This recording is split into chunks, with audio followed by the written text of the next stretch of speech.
Hello everyone. Today we'll be looking at our next set of lectures after completing our protein lectures, looking at enzymes. So today we're going to be looking at enzyme characteristics, their nomenclature, brief intro into enzyme kinetics, enzyme classification, looking at our different coenzymes and cofactors, as well as enzyme inhibitors.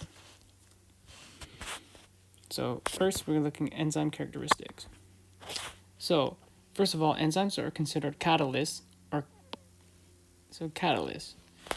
So you sometimes hear them referred as enzymes or catalysts, but this essentially describes their function. They help catalyze reaction. So catalysis is the acceleration of a chemical reaction by a substance called a catalyst. So here, that's a key term here, acceleration. So when we get into the kinetics, we'll learn about how enzymes actually speed up reactions dramatically and make them way more efficient. And this also relates to the stuff we talked about with energy in different spontaneous reactions. But again, we'll get into detail later. So catalysts greatly affect the rate of reaction. So that is essentially the key point. So the enzymes or catalysts are not changed themselves throughout the reaction. So when we go through the reaction, the enzyme that goes in comes out. It's not altered. So enzymes or catalysts reduce the amount of energy needed. So again, as I mentioned, this energy also plays a role to make a reaction happen. This function of enzymes is to catalyze chemical reactions. So enzyme characteristics. So enzymes are very specific. So only a certain enzyme will work with a certain substrate, which usually is what we use to refer to the cell, protein, receptor, anything that the enzyme attaches to. So enzymes can put together or take apart. So usually they can go in, break something in half, or can take these two things together with one enzyme and put it together. And enzymes again are not changed during the process. So here's some definitions. So it's also important to keep in mind the ES, because we'll see these in P.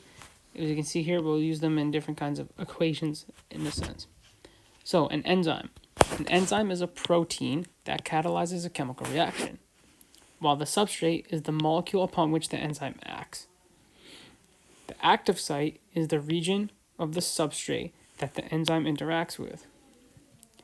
So the enzyme substrate complex, which we sometimes see as written as this, or E plus S, is a complex formed temporarily when the enzyme and substrate interact.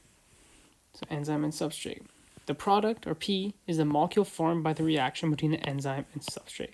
So here we have example interaction. So our enzyme plus our substrate. This forms our ES complex. Again, so this EM complex does its thing with the substrate, and now we get the product. And as we said, we also get the enzyme, which is not affected during the process. So first, we look at specificity of enzymes. So the lock and key mechanism is the original hypothesis, but this has changed quite a bit. That's kind of like a fitted process where it's not exactly specific, but we'll talk about that later. For the enzyme substrate binding, in the lock and key mechanism, both the enzyme and the substrate possess specific complementary geometric shapes that fit exactly into one another. So again, this is not exactly true now. They've come to talk about how it's not this exact fit, but we'll again talk about it later. And again, as I said, this has proven inaccurate. The concept is kind of accurate in the sense that certain enzymes are very specific, but it's not this 100% perfect fit. It's something called the induced fit. So this is called induced fit, as I said. So the induced fit mechanism is the new model where the active site is continually reshaped by interactions with substrate as the substrate interacts with the enzyme. The substrate does not bind to a rigid active site, so it's not like that, and it's not just that perfect fit. We can see here that this is the active site. So again, this is not that perfect fit to the shape, but it can see how there's the induced fit. In this example, we have the enzyme. We have hexokinase and glucose. So hexokinase is the enzyme. Here's its active site. Here's our substrate. And then we have the induced fit. So here, as I said, the substrate does not bind into a rigid active site. The active site molds into positions that enable the enzyme to perform its catalytic function. So here's some examples from, so here we have our alpha-D glucose with the enzyme glucokinase, which we can see required energy with ATP. We have our cofactors, and which we'll talk about later. And then we form this alpha-6, also glucose-6-phosphate. Another example, glucose again, got glucokinase, but we have no reaction.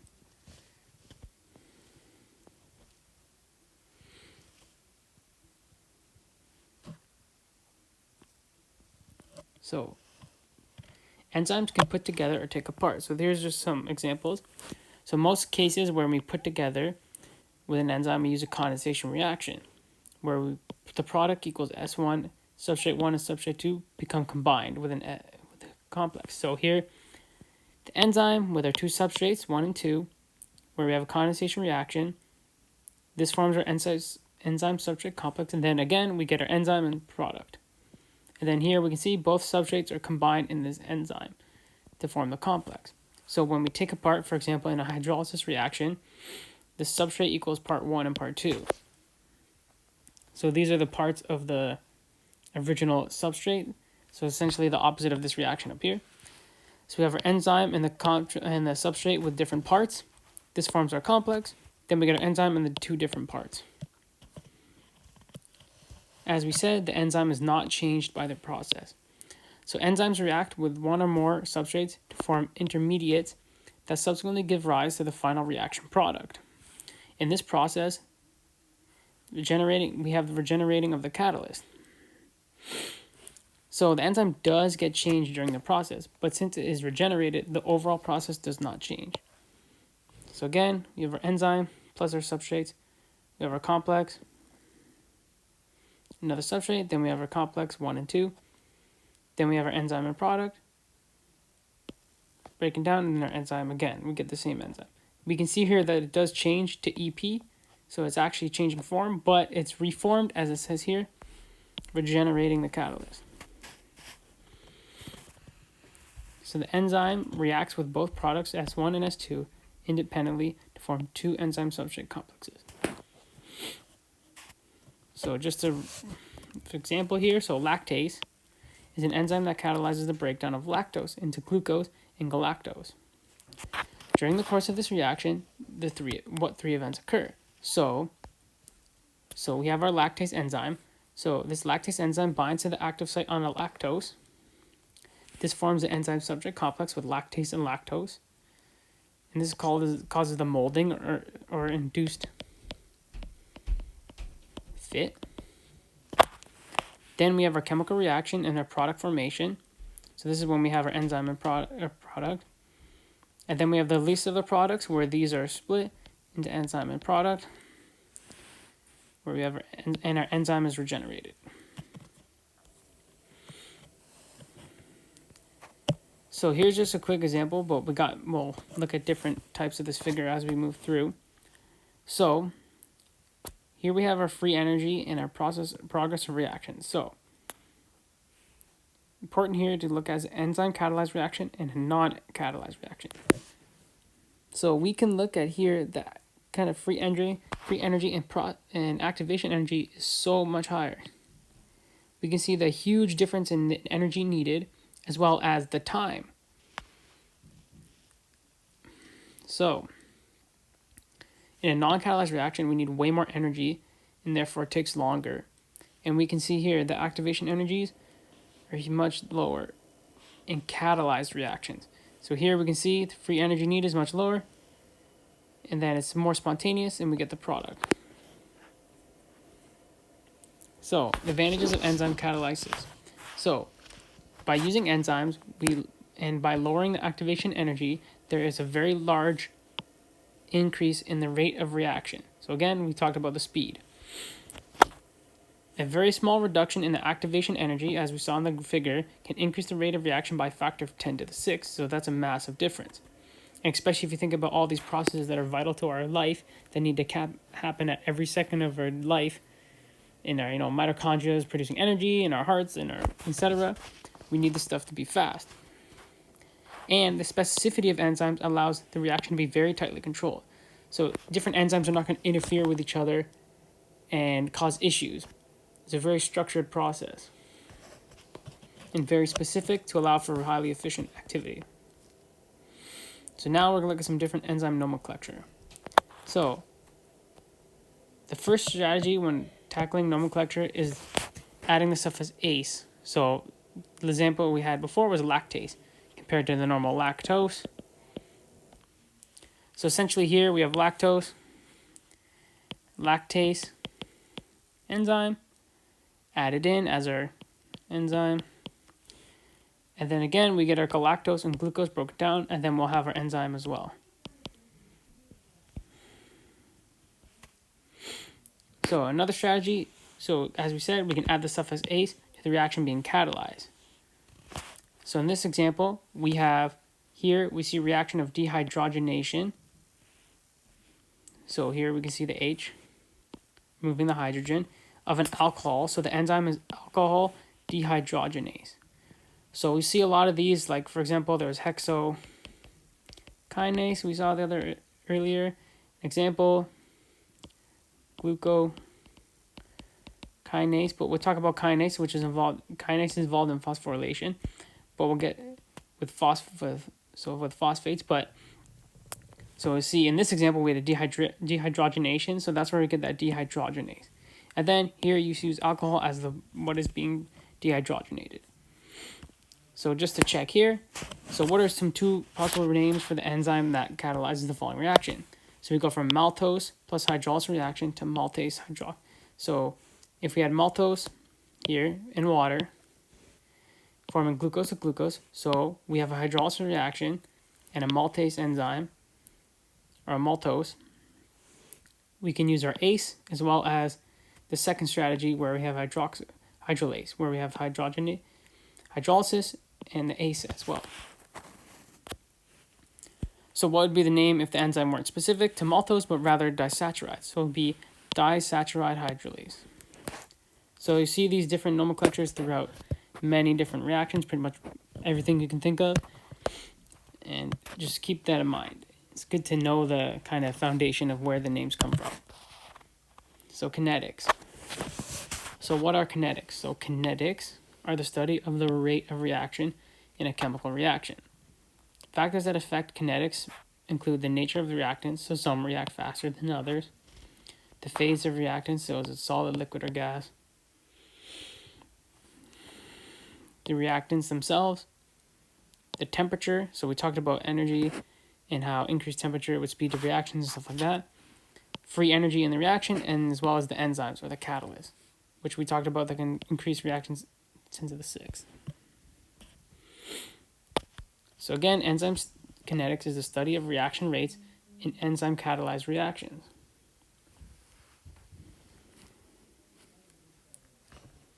Enzyme kinetics is studied by incubating an enzyme with its substrates at a defined temperature and a pH and following the formation of the product over time. So again, this is how we study. So one of the ways we do this is through the Michaelis-Menten reaction model. So the Michaelis-Menten model is a simple model that accounts for most of the features of enzyme catalyzed reactions. So the enzyme is reversibly combined with its substrate to form an enzyme substrate complex, or that ES. Then the reaction occurs and the products diffuse away into the solution. So through this reaction, it assumes that there's only one substrate and that the enzyme is much lower than the substrate. So that's important. So there's always a higher concentration. So there's a bunch of substrate and only a little bit of enzyme. So it's pretty much a guarantee that it's going to bind to stuff. So Km. So Km is the Michaelis constant. So Km is the maximum. The maximum rate of a chemical reaction is its Vmax. So that's Vmax is the maximal rate of a chemical reaction. Well, 1/2 Vmax is half the maximal rate of reaction. So you'll see these in the figures as we move along. But then we have the Michaelis constant, or Km, which is the substrate concentration of 1/2 Vmax. So again, 1/2 Vmax is half the maximal rate, and then our Km is the substrate concentration, the S at that level. So if we have a higher Km, that means there's less affinity for substrate. It is fully saturated. So essentially,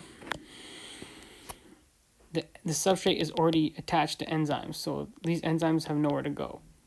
But if we have a lower Km, there's more affinity for substrate, more room available. So we'll see this later. So Km in biochemistry, why do we care? So all reactions in biochemistry are catalyzed by enzymes. So each enzyme has its own Km value, and this number tells us how reactions are going to occur physiologically. So for example, do we need a high concentration of substrate? If there's low, what tissues will we find these concentrations in, and under what circumstances? So enzyme saturation. So at a low substrate concentration, so low S, there is a low rate of reaction. So it kind of makes sense that we need a lot of substrate for something to happen. If there's a bunch of enzyme and only a few substrates, there's only so much can happen, so we kind of need the increased amount. So as the substrate increases, the reaction rate also increases. However, as substrate further increases, the reaction rate will slow down due to the saturation of the enzyme. So this is kind of where we see that curve, where as the substrate increases, we'll have large amount of reactions with enzymes, but as saturation occurs, the enzyme quantity is reduced. Because they're actually in use, they're not going away, they're being used. So then the actual reaction rate goes down because we've formed those different complexes. So this is the figure I was talking about. So again, we have our Vmax, which is the maximum rate. We have our half Vmax, which we saw written as one like that. We have our Km, or Michaelis constant. So on our x-axis here, we have our concentration of substrate or reactant for non-catalyzed reaction, and then we have our V0, also is called velocity of reaction. So again, here we have Km, which is Michaelis constant, which is the amount of substrate at half Vmax. So here we can see that this one is a non-catalyzed reaction. And so here we can see that the biochemical reactions would not occur at a detectable rate if uncatalyzed. So without the enzyme, we just have this low, extremely low concentration, low velocity, everything. But when the enzyme is saturated with substrate, we can see how it goes all the way up. So we get that large increase in substrate concentration, as well as velocity of reaction. So here's the Michaelis-Menten equation. So here we see VO, which we saw as velocity of reaction, or Vmax, which is our max reaction velocity, substrate, Michaelis constant, and then again substrate. So the Michaelis-Menten equation describes how reaction velocity changes with substrate concentration. So in this formula, it assumes greater concentration of substrate than enzyme, and that the rate of formation of the enzyme-substrate complex is equal to the rate of dissociation. So as we're forming these complexes, we're also disassociating, so the products are being formed. It's products. So again, it's assuming there's greater concentration of substrate than enzyme.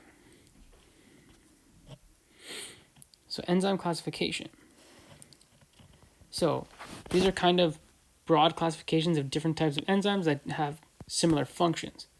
So we have our oxidoreductases. So oxidoreductases catalyze oxidation reduction reactions, or those redox reactions. So oxidation involves a change in a chemical characterized by the loss of electrons. So we talked about previously our redox, how if something's being oxidized, it's losing its electrons. Where it's reduced, it's gaining electrons. So essentially, this is becoming it's having a reduction in charge. Therefore, it's losing the electrons, so it's gaining that electron. It's becoming more negative. This is being oxidized and becoming more positive. But an oxidation involves the removal of a hydrogen atom and its electrons, usually in the form of that hydrogen ion. So the oxidation reactions are therefore also commonly called dehydrogenation reactions. So before we saw that dehydrogenase enzyme, and that kind of would classify in an oxidoreductase. So again, reduction is a change in a chemical characterized by the gain of electrons. So another example are called transferases. So transferases catalyze the transfer of functional groups from a donor molecule to an acceptor molecule. So an example of functional groups transferred include phosphate groups and methyl groups. So here's an example. So we have our AX complex plus B, and now we have our A plus BX. So in this example, so again, the transfer of functional groups. So we've transferred this B into that group. So A is the donor. So here we can see B is acceptor. So we can see B, X is our X variable of that group, of that functional group. And while the X is the functional group. So we can see A is donating the functional group to B essentially, which is the acceptor. So another example is hydrolases. So we had a hydrolase earlier. So hydrolases catalyze the hydrolysis. So we have that removal of water in most cases of chemical bonds going from 1 to 2 molecules. So again, we're forming 1 plus 2 into that 1, 2, putting them together essentially. So hydrolysis is the process of splitting a molecule apart by the addition of water. Sorry, I had this backwards. So 1, 2 into 1 and 2. Sorry about that. So again, it involves the removal of water, is a condensation. So for example, AB plus H2O.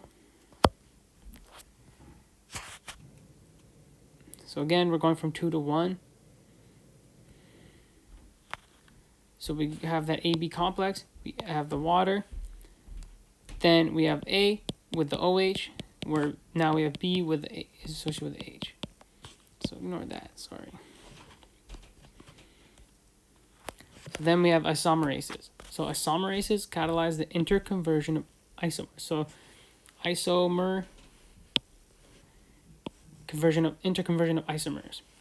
So essentially this changes geometrically. It causes isomerization. So here we have glucose and fructose. So even though we know glucose is it's the same chemical formula between these two molecules, we can see that the actual difference here is this geometrical structure. So here we have this shape instead of the other one. So essentially that change in structure, and see how some molecules are moved, that actually changes what the molecule is. So essentially converting A through a structural change to B. And this is through isomerases or isomerization. So lyases. So lyases split/break various bonds. So you may have heard of this in different chemical reactions of something being lysed. So when something's lysed, it's essentially being broken down. We'll see this was talked about in immunology with something called like lysozymes. So these use lyases as well. So they split or break by means other than hydrolysis and oxidation. So common names include decarboxylase, dehydratase, and aldolase. So we'll see these when we move into glycolysis and stuff like that. So ligases. So ligases, in comparison to lyases, join two molecules with covalent bonds. So common names include carboxylase and hydratase. We'll see carboxylase quite a bit. So now we're going to move into the cofactors and coenzymes. So coenzymes. So coenzymes are organic compounds that carry chemical groups between reactions. So we saw that one reaction where we had a reaction, we saw that Mg, so that's kind of our example. So essentially these are substrates for enzymes. So coenzymes are consumed in the reactions in which they participate, but they generally get recycled during metabolic process, so they're not lost forever. As I said, these are often vitamins and vitamin derivatives, such as magnesium or manganese. So one example for coenzyme is NADH and NADPH. This is also known as niacin or vitamin B3, or aka nicotinamide. So vitamin B3, you may have seen this on your vitamin supplements, something like that. So again, this is essential vitamin that's actually used in, essential as in it's needed for reactions.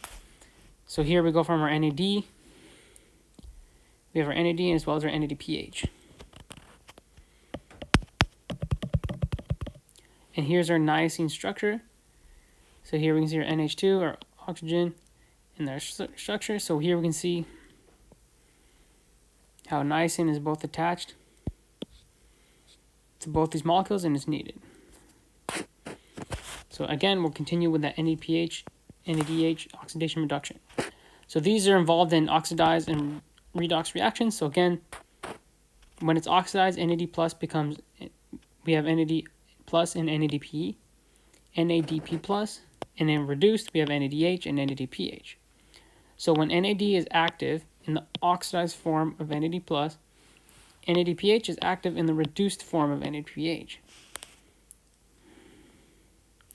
So again, when something's oxidized, it loses those electrons. So those electrons it's being reduced, it's being oxidized, and NADPH is now reduced, is a reduced form. So here we can see that extra hydrogens.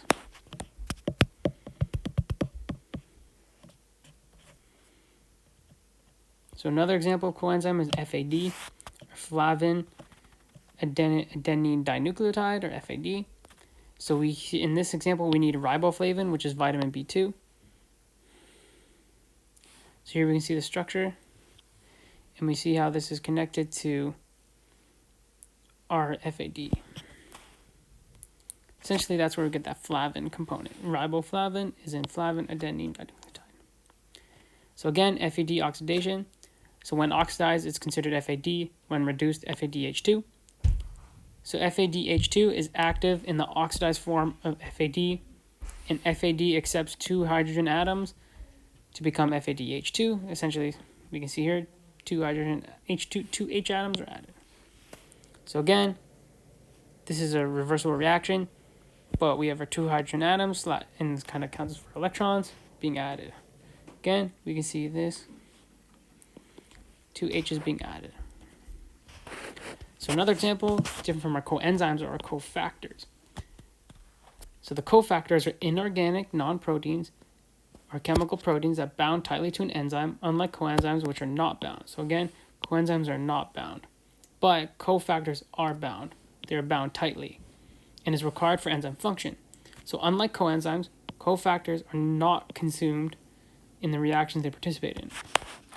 The most commons are metal ions such as zinc and iron. So another example is, so we can have apoenzymes, which is an enzyme without cofactor, and a holoenzyme, which is an enzyme with a cofactor. So again, apoenzyme without cofactor and a holoenzyme with cofactor. So here's an example of some coenzymes and cofactors. So here's some coenzymes which include organic compounds. They are non-proteins. This comparison chart, They're usually a substrate, so they're added to the reaction, then binds, in most cases are used, but are usually recycled. They're usually vitamins or vitamin derivatives, like we had our B3, B2. We talked about riboflavin and niacin. They are recycled for metabolic processes, and again, our examples are NADH, NADPH, FAD to FADH2. So cofactors are inorganic. So here we can see one comparison right there. They don't bind. These bind tightly to an enzyme. Again, not consumed. These usually involve metals, and mainly you'll see them as zinc and iron. So one example of a cofactor is carbonic anhydrase. So carbonic anhydrase is an important enzyme that catalyzes the rapid conversion of carbon dioxide to bicarbonate. So this is hugely important in balancing our pHs and buffering systems and protons, as I said. So again, its cofactor here is it contains a zinc ion as its cofactor. So here's a close-up rendering of active site of a human carbonic anhydrase 2, showing 3 histidine residues in pink. So here's our pink. And a hydroxide group in red and white, and then our coordinating the zinc ion in purple. So there's our cofactor, zinc, which is crucially involved in the atom. So just a check here, So which ones are these cofactors coenzymes? So as we mentioned, coenzymes are likely vitamins.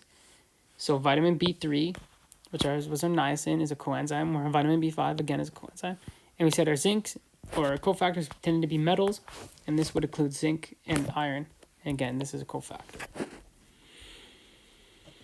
So enzyme inhibitors. So again, it's sometimes we don't want our enzymes to be overly active. We don't want that reaction to constantly happening. Sometimes it needs control. So enzyme inhibitors are molecules that bind to enzymes and decrease their activity. The binding of an inhibitor can be reversible or irreversible depending on the nature of it and which enzymes, etc. Again, this inhibition occurs naturally and are an important part of metabolism. These enzyme inhibitors are also used in areas such as drug therapy and agriculture. So if we have a reaction happening that we don't want to happen, it's causing negative effects for some reason or another, we can use enzyme inhibitors to stop that reaction, essentially. So 3 types of enzyme inhibitors. Competitive inhibitors, which mimic the structure. So essentially, here's a receptor. These 2 enzymes are competing. Well, it's a happy face. Are competing for the same structure.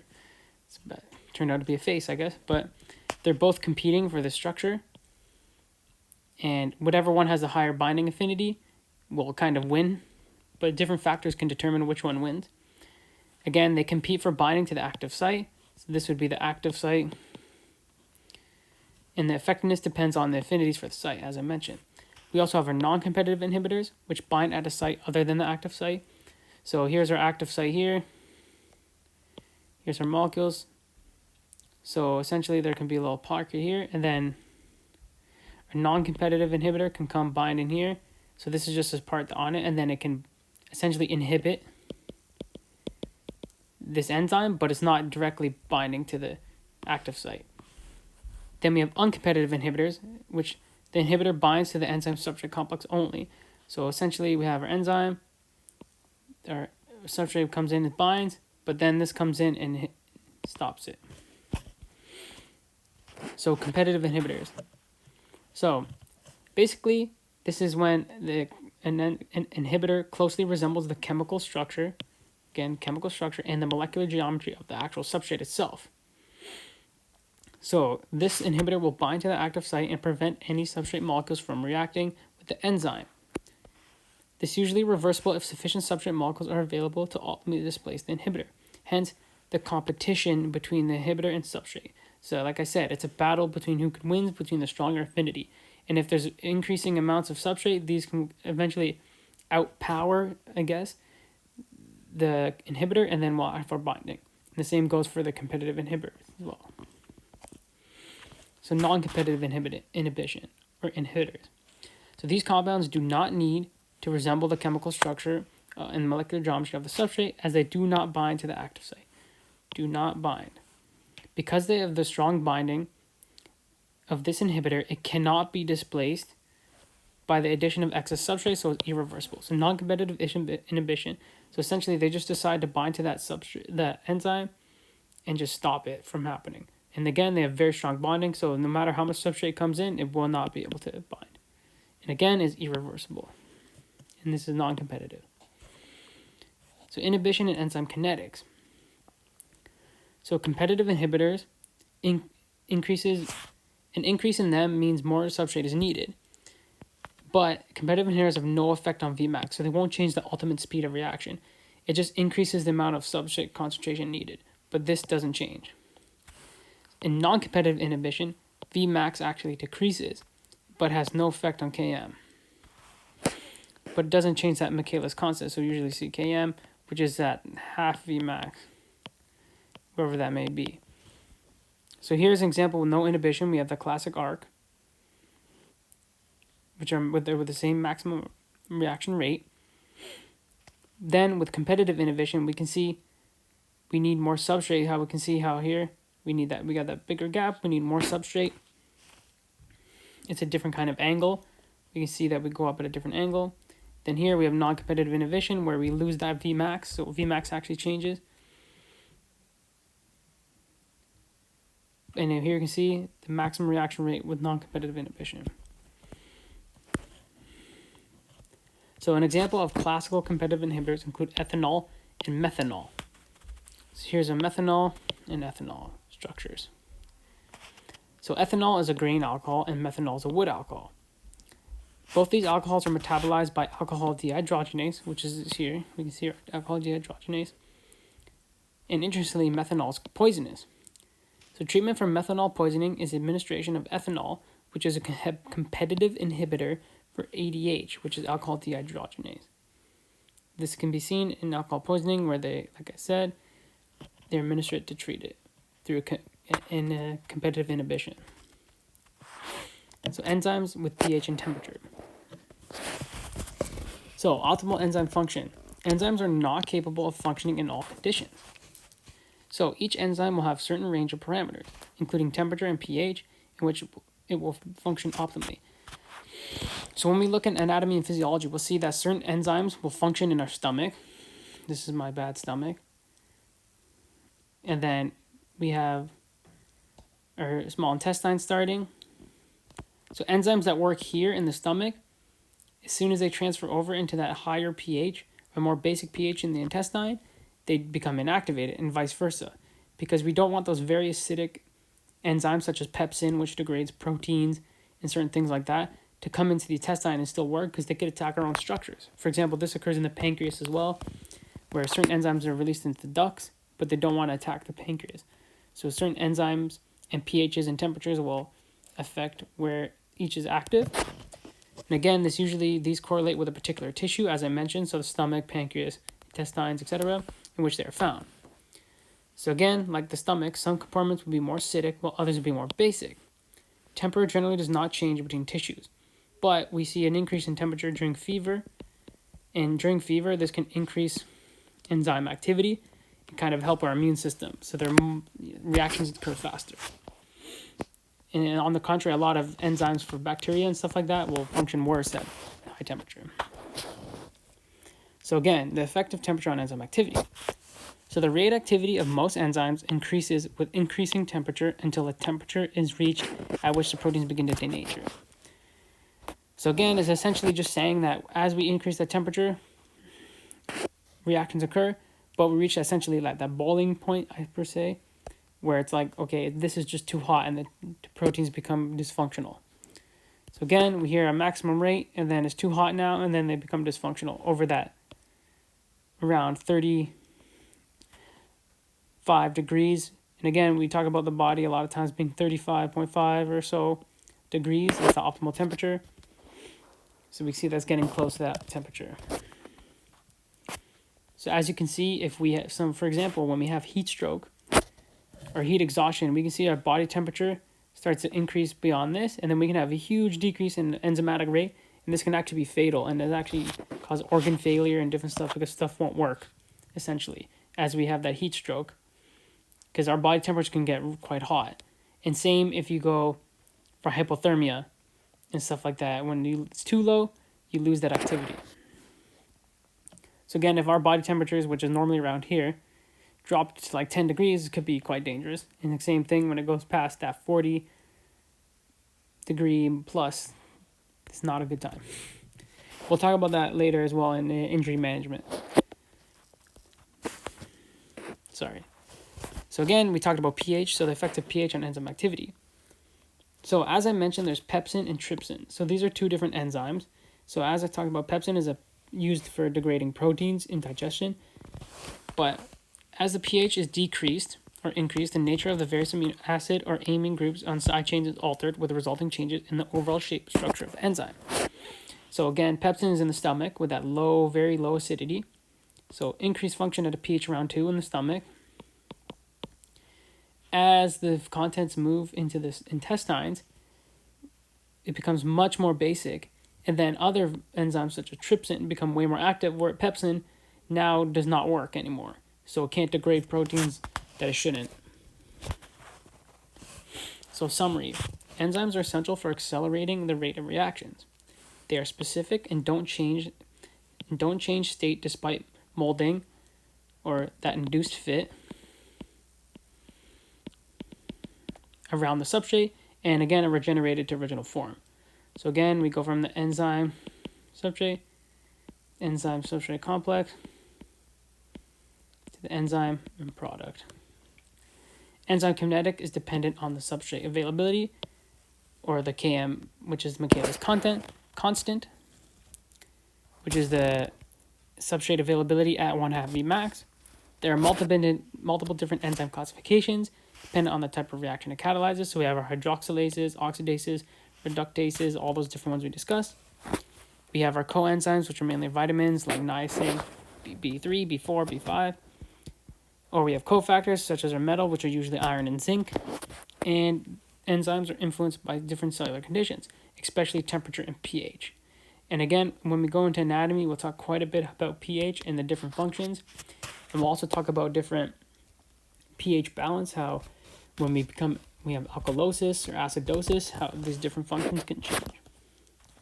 Again, I hope you enjoyed that lecture. That was a little bit of a longer one, but I'll see you in the next one.